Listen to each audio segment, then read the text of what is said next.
We're at it again. Golf swing characteristic. This time we're talking about flat shoulder plane. As always, Amber, our amazing golf instructor that really wants to just make you lift weights, she'll tell you more about what it is to go into the flat shoulder plane. I might demonstrate. You might get a good kick out of that. And then I'll help talk through a couple exercises that can help you stay maybe down a little bit and not flat plane it out so much. Okay, so I'm going to give Dan the golf club again, and we're going to get started seeing what it kind of looks like for a flat shoulder plane. Let's look at a good swing first here, Dan, just super quick. That's great. So what we're going to be looking at is the orientation of his shoulders as it relates to if he had a laser pointing down right there. We would like to keep that at the same level right here. So go ahead and let's look what a flat shoulder plane might look like. I don't want to hit you. I'm fine.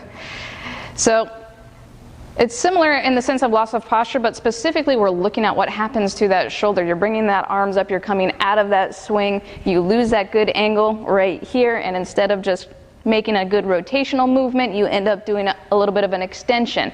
Now, once again, people can hit a ball like that. I mean, you'd be shocked at some of the things that you can see. I'm sure you've seen them plenty yourself looking at the driving range. But we want consistency, and that is not a consistent swing, and we would love to help you out here. Now we're going to talk about what we can do for our flat shoulder plane.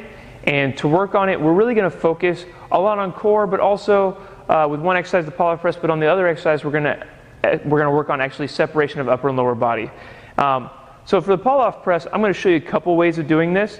The real thing that it is it's a core stabilization exercise where we're working on anti-rotation. So we want the core to stabilize, which will allow our upper, our thoracic, and our hips to be able to move separately of those, and that should help you be able to stay in that posture a little bit better and maybe not stand up out of it and flat plane the swing. So the easiest way that we do it with most clients is with a band. And when we have the band, we usually just attach it to a door or something like that, but we're going to attach it right here real quick. And I'm going to have Amber just hold that out in front of herself.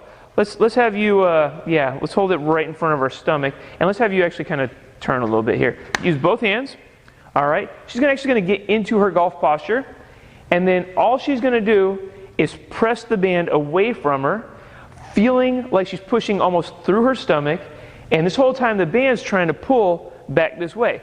So she's fighting to keep it right here in front of her, all right? Here's the other thing. Can't do just one side, so make sure you always turn around and do the other side. I'm not going to ask Amber to do that today. I'm just going to have her keep holding that. Oh, seriously. No.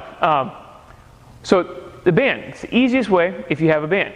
If you don't have a band, here's a great one. Go ahead and let that go, Amber. Here's a great way to work on that. So say you're out at a golf course and you want to turn your core on before a round of golf. You have a golf cart, right? Golf carts don't move all that well. I'm a golf cart. Well, pretend like you're going up against a post. Go ahead and get in your golf posture. Now she's going to have basically the post right in front of her. It's going to be my hand, right? And she's going to push into that post as hard as she can, trying to rotate into it, but nothing's moving. So she's getting core activation. And then she'll push from the other side as well. All right? As long as you have that stable resistance to where when I'm trying to push, but nothing's moving, there should be no movement when you push. All right, as long as you have that, you can then use it to turn on your core, because the harder you push, your body has to stabilize more. All right, and then you push from the other way as well.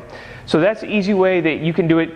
Hey, you have a corner of a wall in your house because you don't have a band, you can do it there, door jam, that all works. All right, so that's the pull-off press, and it's going to work on that anti-rotation of the core.